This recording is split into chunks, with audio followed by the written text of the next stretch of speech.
ma ogtahay in bisha Ramadaan Alle ku waajibiyay rag iyo dumarba iyagoo loo eegayo astaamahan kala noqon doona kow in uu 15 jir gaadhay qofku amba ninku in timaha hoose ee cawrada dhinacadeeda ka soo baxa uu isku arko 3 in uu biyaha taranku ka yimaado waa ragga marka laga hadlayo xagga dumarka haddii aan eegno inay dhiigga caadada ee bisha heshay gabadhu iyo 5 in ay uuraysato calaashaan ilmo qaadi karto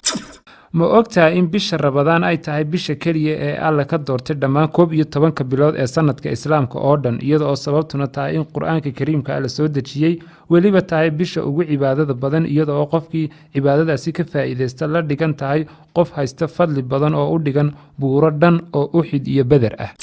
ma ogtahay in ereyga soon uu yahay erey asal ahaantiisu ka soo jeedo luqadda Carabiga iyadoo macnihiisuna yahay afxirasho waxaynu halkaas ka fahmi karaynaa waa dadkayga in Alle salawaatullaahi calayhi mar uu Maryama bintu Imraan ku lahaa waxa aad tiraahdaa waxaan Allaha Raxmaanka ku nadray oo sharday inaan hadalka ka soomo oo cidna lama hadlayo maanta waxaan ka akhrisan kartaan aayadda 26 ee suuratu Maryama fakuli washrabi waqarri 'ayna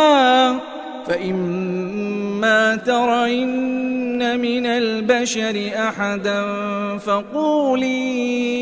إني نذرت للرحمن صوما فلن أكلم اليوم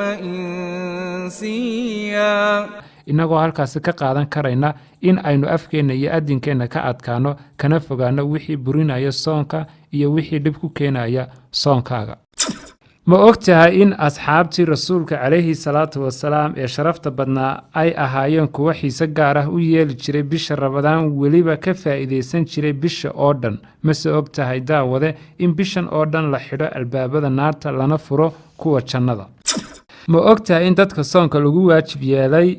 ay leeyihiin astaamaha kow in qofku miyir qabo oo xiskiisu dhan yahay soonkiisuna uu waajib noqon doono 2 in qofku aanu ahayn qof socota oo qofku nagi ku yahay soonkiisuna waajib yahay 3 in gabadhuna aanay lahayn dhiig caadada ama dhalmada ah ay soomi karto in qofku yahay qof caafimaad buuxa qaba oo aan wax u diidayo soonkiisa jirin uu soomi karayo haddii ay wax u diidayaan ay jiraan sida xanuuno dhib u keeni karaya aanu soomi karin qofkaasi oo uu dib ka qalayn karo haddii Alla idmo بشهر رمضان صوما صوما صوما صوما صوما صوما بشهر رمضان صوما صوما صوما